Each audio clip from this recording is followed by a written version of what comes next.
Hi, I'm Lisa Singer, and welcome to Insider Summit BTS. It's Media Post's new show that we get to really talk with these amazing, influential women marketers, and I get to kind of pull back the curtain and find out a little bit more about them. And today with me is Alexis Kerr. She is the vice president of the Mahogany brand at Hallmark Cards. Welcome, Alexis. Thank you. I'm so excited to have this conversation with you, Lisa. It's just a pleasure. I'm so excited. You have to, all right. We worked with Cadillac. You had been on one of our summits for Cadillac, which was great, and I loved you and talking to you. So you were definitely someone on my radar when this was launching. And as I'm looking at you on LinkedIn, I see that you've gone over to Hallmark Cards. Hallmark, it's like you've gone to my motherland. You know what I mean? Like Hallmark is the channel I go since even before it was cool to watch, which I don't know if that's ever the word, but before it became really popular. I was watching Hallmark Channel, so I was just like, oh my gosh. So anyway, I'm so excited to have you here and just be able to talk about this change and just your career path, because just from our previous conversation, I know it's so interesting. It's very, very diverse in terms of, all the little roads you've taken. So first, just talk about that in terms of, you've had such a varied background from when you first started your career to where you are today. And just kind of like walk us through, start us from the beginning, Alexis, just starting out, and then, how it sort of led you here. Well, first of all, I'm super excited to again be having this conversation with you, but also just to be leading, an iconic brand here at Hallmark Mahogany, to be leading a brand that has been around for 30 years. Some of the things that have brought me to this place really started with my undergraduate degree in engineering, just allowing me to explore, I think, some of those nuances of the work that I did in undergrad, as well as a grad with my MBA in marketing, really led to this experience, but had a number of different opportunities within different staff functional areas. So I've worked in IT, I've worked in engineering, I've also worked in sales as well as marketing, customer experience. I had an amazing opportunity to travel to the Middle East and lead the customer experience journey map with a number of different dealer networks and dealers that we had there, and then came back, repatriated to the US, and had an opportunity to head to New York and lead the Cadillac team in really a subscription model that we had, which was very new, industry first at that time, where people could essentially subscribe to rent a car for a month. Everything but gas was included. So that was amazing service. But it also gave me the opportunity to really lead a small yet mighty team within a large corporation.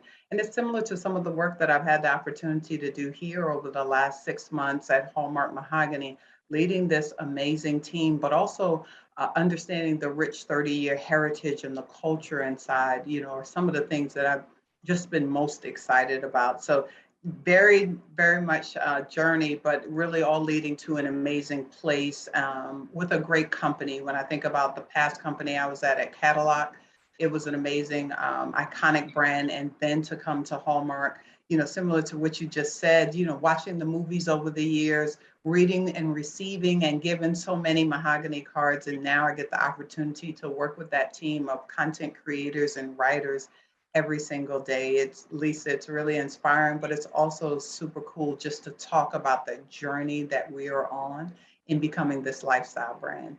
What I love is, like, you sort of said it as offhandedly, well, then I went to Dubai and did that. Like, that takes courage to, to start up, granted you were with, a large corporation, but at the same point, you're starting from scratch really with, these different dealerships and working with so many different kinds of people, different cultures, and just saying, okay, I'm going to do it. Like, how do you get that strength? How do you get that courage to do that? A couple of things. I think amazing mentors. I've along the journey, even in my role here, have a number of mentors within the company, but outside of the company. So mentors have really been helpful. Also, I have great parents who have always pushed me to explore. I think when we think about creatives and we also think about STEM and STEAM fields, it's that innovation and that exploration. So that also is the foundation of kind of how I live my, everyday life. And so I went to Dubai with 4 suitcases. um, and really the opportunity, I didn't know anyone. I had been connected with a couple of people prior to that experience when they announced that I would be taking that role. And one of the young ladies, she picked me up from my hotel, took me to work the first day, and the rest was history. Lisa, I was supposed to be there 6 months, and I ended up staying a year and a half because they continued to extend my assignment, asking to grow the scope of work that I had from customer experience into becoming, a marketer there, and then really into a more strategic role that aligned for what we were doing in that region and how did we ladder that up to the work that we were doing in North America. Again, sometimes we're not sure until we're at that end place of how all of these experiences, as we think about different cultures, accepting of different religions. And as I think about what we're doing and our key pillars here at Hallmark Mahogany, they really are around faith. And that's any type of faith, that strong faith that has been kind of the linchpin of our brand. And then really that community piece that African American women are looking to continue to cultivate in the ways in which we can touch her and her family and friends. And then that last pillar is around purpose. If I think about whether it be my personal life or the purpose that many African American women have, she is very much so rooted in purpose. And so as I think about those 3 pillars in my journey, my professional as well as personal journey, I find myself and the pieces that were important to me being part of some of the things that we're just leaning into as a brand. Yeah, and I think obviously, I mean, taking that kind of risk, so going to Dubai or going just anytime you sort of take yourself outside of your comfort zone, obviously there's a growing period, but also it's introducing you, as you said, to different cultures. And you're such a huge advocate for diversity. And I'm being now part of the Mahogany brand. And we're even seeing that with Hallmark. I mean, as I said, I've been watching the channel for so long, and we're seeing it become much more diverse, just in the channel, in terms of the actors they're using, in terms of the storylines. And that's something that Hallmark Mahogany has always been a part of. But it's also something you're always been a part of. I mean, I follow you on LinkedIn and I see all of you, what you're supporting. And where does that come from? I mean, it's one thing to have a strong belief in yourself and who you are, but to also want to share that and to help others who maybe don't have that voice. Yeah, I was just talking to a young lady today at work. Much of it comes from, typically my family,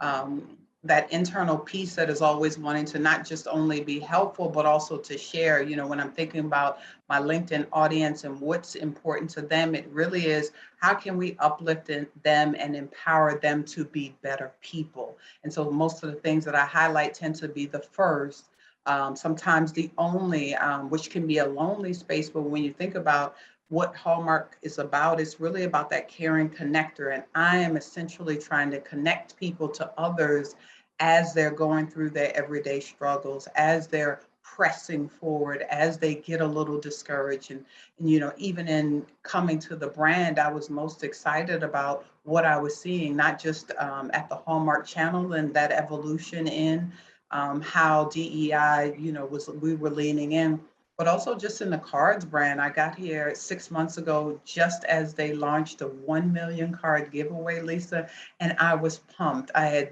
had not officially told very many people that I was coming to Hallmark Mahogany to lead the team, but everybody was sending me texts in pure excitement around the card giveaway, and there's so much more to come. We just announced 2 months ago that you will see Hallmark Mahogany come alive on Crown Media within our networks. So that piece is exciting as well. So in Q1, we will start to see some Mahogany content, whether it be through movies or short films. So we're excited about that. So I expect this to kind have of that. we'll both be excited. And still, there's going to be an amazing Christmas that continues to lean on the diversity of not just our audience, but communities alike throughout the world. And so you'll still see that through our holiday and our current content. So that's exciting as well. And so we'll just take the next step forward, which is really providing that new and exciting content that resonates even more with our Black audiences that's really badged Mahogany. So we're excited about that. Yeah, and I have to give you a little shout out with you were just honored from the Lionheart Business Award or with the Lionheart Business Award. And that's really for women. It's honoring women that are all about change and really thought leadership. And obviously, this is who you are. I mean, as I said, just seeing you on social, it's not just about what you do for work, it's about who you are. And I think, as you said, the changes that you're seeing even at Hallmark and other brands, and we're seeing inclusivity being much more valued. I mean, it's much more expected from consumers right now as well. How do we keep this moment going? How do we how do we make this change not just to be about right now, but to be something that we really latch on to, because we've seen in the past things have come up and then they go back down. How do we keep marketers and people and that just moving forward with this? Yeah, Lisa, I think the biggest thing we do is we have to be intentional. We have to be intentional in our hiring practices. We have to be intentional in the products that we make and create. I was excited, as I looked at some of the things that Crayola was doing last year with the colors of the world and the ways in which they're being so much more inclusive. Even some of the articles I had an opportunity to see this year around how those crayons and products are really making communities of color feel connected and feel seen and heard and respected. So it's the product piece. But when we think about how do we keep it going, we're very much so intentional as it relates to employees and resources, but we're also intentional in the ways in which we're developing new product for additional audiences. And most people were still having this conversation last year about this time. And we are continuing to have this conversation this year because things were put in place and because we have continued the conversation. And I'm excited, in having come over and being part of the team here at Mahogany, because Hallmark has continually embraced it, being the first in a number of different things, as we think about Crown and some of the things that have happened in the past. When we think about the evolution of all of our partner brands, Dayspring, Crayola, just to name a few, or other brands within the Hallmark family, in each and every single one of the brands, we're being very intentional in the ways in which we're being inclusive. We're being intentional in our hiring practices and our promotional practices.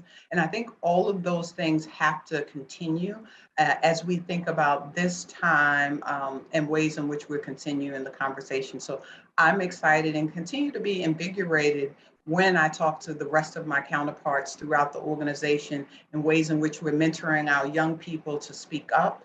When I think about the young ladies on the Mahogany team and the men, it is really about you. You are here, you are valued, you have something to contribute. And we want to make sure that you are doing that on a daily basis and we're creating space for them. And so that's the other piece, is just creating space.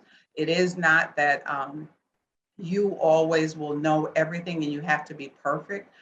No, but you do have to continue to contribute and add value. And so that's what I try to make sure everyone on our team does. So it's been exciting. Yeah, and I think that's a really key point. You're saying it's kind of, you have to keep with what's your journey. You have to, everyone's at their certain spot in a journey, but as long as the effort is to keep moving forward and to work from within, in terms of within the corporation, hopefully we'll see this, something more grow. And when you talk about the younger audience, I think we're seeing that mindset that they're more open-minded to diversity and, seeing all different types of people on screen in the ads and used in a marketing sense. I think that's a part of it too, so I think it all comes together, but it's just more about moving forward. Yeah. And Uplifted and Empowered is a great example of a collection that we created, as part of our million card giveaway. But really the collection resonated with so many growth audiences. We found that just a couple of talking points, we found that there was a much younger audience who found our cards in a number of different places. And so we're excited about that. The demographic of who gave and received cards tended to be much broader than our current demo. And so those are just a few indications of how, we are very relevant in adjusting to culture and how it also is paying off. So, when there always is that case for diversity, we've got to always think that many of these diverse audiences are growth audiences. And so there's going to be a lot of opportunities with them as well. Yeah, and I think that's great. And keeping with that, the Hallmark, I guess, feeling, I love to ask about silver linings. I always like to think that there's something good. Hopefully, when something bad happens, that when you look back, there was like this silver lining. I want to ask you that. Is there a silver lining for you? Something where you thought it was horrible, it was the worst thing to happen, but it turns out it actually was the best? Well, upon coming back from Dubai, up since I was there an extended period of time and was not, the team was held my slot for 6 to 8 months, and by the time I ended up coming in back, it was more like 15 to 18, and I didn't have an opportunity, but I was able to leverage my network, and that's what actually led me to New York. It was a conversation that I had with one of my mentors. Strategically, I tell people when they start new assignments and leave something extremely familiar and head to a new adventure or journey, a new job location, that it's important to really set the stage for conversations with leaders before you leave. And so I did that with probably 15 to 20 of my mentors and leaders, and one of them was able to provide an opportunity for me in New York. And so that's why I was able to repatriate and have an opportunity. So, at the onset, it seemed like, I came back, I had about a month or two to find a new opportunity. And I was able to because of relationships. And that one led to really the opportunity that I'm truly having today with the Hallmark Mahogany team, and leading that is that I've leveraged a lot of those small business experiences in working with a startup. And it's that same mindset that I'm actually using today as we grow and expand the brand. And so, yes, truly a silver lining, and really an opportunity. I would say to grow. Sometimes you're not expecting to do something, but when you push and do it and try something new, great things can happen. And that's again also been really foundational in the work that I've been able to do over the last 6 months here at Hallmark. Well, and it also sounds like a real learning moment for you in terms of you kept those connections, you kept your relationships with your mentors, and I see that you carry that forward. You pay it forward in terms of what you're doing with younger people starting out and trying to be a part of their world. Is that something you're trying to not only connect with them and help them, but also share with them the importance of those kind of relationships? Yeah, connections, I will say, when you think about a brand like Hallmark, that is what we're doing. We're allowing this caring connector to communicate with others through cards, through other gift products. And so it's fostering that stronger relationship and that continual relationship that's at the heart of what we do every day. And so this naturally was a place just based on personally who I am, my aspirations and ways in which I love to engage. I couldn't be more excited and proud, not just to work for the brand, but also to know that our senior executives really care about things like DEI, really care about the employees that work for the company. All of those things, factored into my decision to come on board as well. Yeah, and well, you because you talked about mentors, you talk about your family and how they've influenced you, but is there someone maybe who is your who's influenced you the most? A couple, I definitely say family and very close friends, but quite transparently, my current leader is amazing. Lindsay Roy is a person, I tell my friends that I can be doing a presentation and she is rooting for me. She's nodding her head on every presentation. She's helping me behind the scenes. She's blocking and tackling. She's counseling on a weekly basis. It's incredible to really work for a person who really is ensuring that your success and your success is part of their success. So it has been truly refreshing. She has an amazing story, within her own right, but truly being able to work with her, talk with her on a, weekly basis, and really be guided in the way that I need to be guided to be extremely successful at this company. It's very seldom that you're brought in by a leader who's really consistently mentoring you, blocking and tackling, and making sure they're committed to your success as much as you are. And so, from my perspective, she has consistently been an inspiration, not just in our daily work activities, but also just in her personal life. So yeah, she's probably one person outside of my family and friends that I've had the opportunity to get to know a lot better. And then our writing community at Mahogany, I mean, they have consistently been the drumbeat for the brand over the last couple of decades. And so they continue to inspire me, the Melvina Youngs, the voice of the brand, our younger senior writers like Courtney, and some of our creative directors like Melvina, excuse me, like Deidre. So much of our content and creators continue to keep me inspired as well. Yeah. And when you say coming over to a new company, I mean, you had a great position at Cadillac, and then you start a new company, and it sounds like there was a learning curve there still, like, which people maybe think it's seeing someone in your position wouldn't feel like, there would be. It would just be sort of an easy crossover.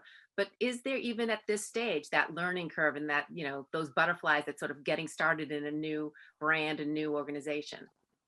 Yeah, I think if you don't think there's a learning curve, Lisa, there's going to be a problem. There absolutely is a learning curve from not necessarily how to run the business or not necessarily in how to build the brand, but you've got to take a moment and step back and understand the brand. Yes, it's iconic, but I'm now moving from automotive into CPG. They have been doing amazing things and selling epic product over the last 100 years. And so I need to respect and understand the internal processes, how the systems work, how they get work done, and just appreciate that. And then I can take steps to make the necessary changes as we evolve, as we move into new, younger audiences, as we build the bridge to our current audiences. So some of those tactical things, Lisa, those will remain the same, the process in which you do them, but really understanding the brand. I will tell you, my first day of work, I was excited to jump in and understand everything. And my leader literally was like, let's talk about the halls and why they created Hallmark and how they created it and how they built the business and what was at the core of what they were trying to achieve. And so, I'm excited. I'm ready. I've read what got you here won't get you there. I've read the first 90 days, but nothing beats culture. Nothing beats that pulse of connecting so that I fundamentally understand the why. Why are we doing this? Why do our cards and products resonate so much? Why do our ornaments, continue to have so much runway? Why do people like them? Why do they pay so much for them? It's because there's this connection piece. And so it's so important to embrace this culture. It's been amazing. I've taught culture in the Middle East from a number of different large companies, but nothing has beat this true culture that I felt in coming into Hallmark from everybody across all walks of life within the organization. People on social just saying, I've loved the product, congratulations. So just all of the love that I felt, none of it is textbook. It really all is real and genuine. And I've sincerely appreciated it, not just for myself, but even the other people, the new people on my team. So that warm welcome, it's just Hallmark. It is truly that magic of Hallmark that I've just grown to love now, even more. I've always loved it. Not from within your company, but actually, I almost did get a job on the production end of the Hallmark movies, but that would be another story when we're not with this. Even starting a new company during a pandemic, really, I mean, what was that like for you? I mean, that obviously had its own challenges. A lot of 30-minute conversations to be able to meet a number of cross-functional people within the organization. But Lisa, I will tell you, they were amazingly lovely. So there was a care box that came like my second day of work with all of these personalized items. Our CEO sent me a personal card, like handwritten. It was lovely. The first lady that I interviewed with, Sarah Beth, sent me a handwritten card. So it's just that true caring connector. I felt that, and it's one thing to feel it when you're in the office and you're walking around and you're getting to know the teams. It's another thing to feel it 800 miles away here in Detroit, And then, as I'm, embarking on a new, not just company, but true culture, it really is warm. It really is caring. And it's very much so different from the culture that I was used to. And so I think those are all of the things that when we think about it, not necessarily being Hallmark magic, but it is a lot of magic in the ways in which we stay connected to one another, the ways in which we respect each other, the ways in which we commune to get work done. It really is thinking about the customer at the center of it and saying, what are all of the things that they could feel? What are all of the ways in which they want to connect? And that's how we start the conversations when we start to think about coming up with product for her, coming up with product for Yeah, families. that sounds wonderful. Well, I want to go a little fun now. Well, I think it's fun. Um, Guilty pleasure, it's like I always see the serious side of Alexis and the professional side, but what's that guilty pleasure you have? Lisa, I love shopping, love traveling. I've been to over 60 countries, but I also love saving. So I am, that person who is like looking for a great deal, uh, definitely a high-end deal, but always looking for a great deal. But love shopping, love fashion, probably as you can imagine. I've got five sisters, and so we are always exchanging items or getting new looks and inspiration. And it's also kind of cool being part of a creative company because you're always consistently inspired and you're always in culture trying to see what's next. And do you include research? I find that it takes me forever to buy like the smallest little thing to buy, but I need to research everything about it. So then by the time it's like 6 months later when I finally buy the thing, like, or are you more I that? must I do a lot of research and/or I find someone who's a trusted, go-to person who has done all of the research and then I can go with their reco. So yeah, I'm always reading reviews on everything. Absolutely. If there had to be that one impulse buy, like you just would like, or if even in the past, if there was something that you like, oh my gosh, I'm just going to buy it, and you just did, what would that have been? Probably a handbag, Lisa. I am a handbag lady. I love a good, very much so different art piece, as you sit it on the table. I love a good bag. Yeah. So I can be a bit impulsive about a couple of handbags, but I'm still saving and still looking for some good value.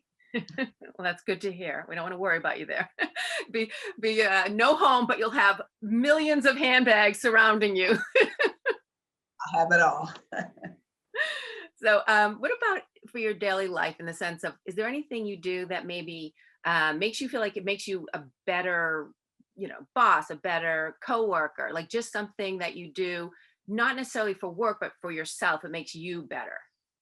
Yeah, a couple of things. Probably reading is at the top. So I'm always reading what's happening in culture, what's changing. So I can add those voiceovers in meetings and conversations. And it's very much so relevant and in tune to culture. And as you can imagine, marketing to African American audiences over the last 5 years has dramatically shifted and changed. And so you have to very much so be in tune with culture. And then with my team, I really give them the space. I think great leaders give you a direction, but they also give you space. So I'm always giving them the space to be what I call excellent, but not perfect. When you're fighting for perfection or you're aiming for perfection, there's a lot of things that go by the wayside and it adds a lot of stress. But when you're just looking to be excellent, you can still do things well and give yourself grace. And so I think it's important to allow teams that you're leading some grace and space. And so I try to make sure I'm doing that. So you allow your teams to give them space, not necessarily have to be perfect. How about Alexis? Do you allow yourself not to be perfect? Imperfection is the name of the game. But what I will say is it's about consistency. And so you have to be consistent, but you don't have to be perfect. Consistency is really important. And so I found that in being consistent, um, it still can get the job done. Yep, sounds good. And finally, just I like to ask, if you couldn't be a marketer, if you couldn't be, even as much as you really had a lot of different jobs or different, as you said, you went from automotive to now CPG, but what would you do? What would you be if you couldn't be a marketer? A track star. A So track. I always wanted to be Jackie Joyner Kersey. I can play nearly every single sport. The only thing I can't do is ice skate, but that's just yet. But I love sports. So all of the African American and many of just the female Olympians in general, I followed all of them online and kind of their journey during the Olympics to feel like I was very much so connected. So I know a lot of the stories and really was rooting for them all. So yeah, every time the Olympics comes up, I always get excited about it. So yes, something athletic for sure. But I had an athletic scholarship, weird fact. And my mom said, you can always use your body, but why not use your brain? So I had both. And so I took the academic scholarship to school, and here I am today. But I still love playing every sport, and it's always enjoyable and just a great way to stay healthy. Is so important and just relax. So at the beginning of the pandemic, I walked like 3 miles a day. I still try to do 3 miles a day a couple of times a week, but play golf, tennis, all of those good things. It's so important to stay active and just to release a lot of the stress of the everyday work that we're doing. And it's good just in case, you do have to stop marketing, you have that fallback, to be a pro golfer Just in or a case. walker or whatever it may be. Absolutely, just in case. Got to keep it in tone. Well, that's awesome. Alexis, thank you so much. I really appreciate you talking with me today like this. As I said, I love finding out these little aspects of you and not just all about strategy, which is what we did in our last conversation. So it was great to Yes. have you. Well, And thank you so much, Lisa. Thank you so much for the conversation today. I enjoyed it. good. I'm glad you did. And thank you for watching Media Post Insider Summit BTS. And we do this every week. So keep coming back. And if you have anyone you'd like me to sort of pull back the curtain on, just let me know. And I will definitely do my best. Alexis, thank you again. And we'll be seeing you, hopefully, maybe not virtually, but somewhere live at a summit or something sometime soon. We're live soon for sure. Sounds good. Thanks.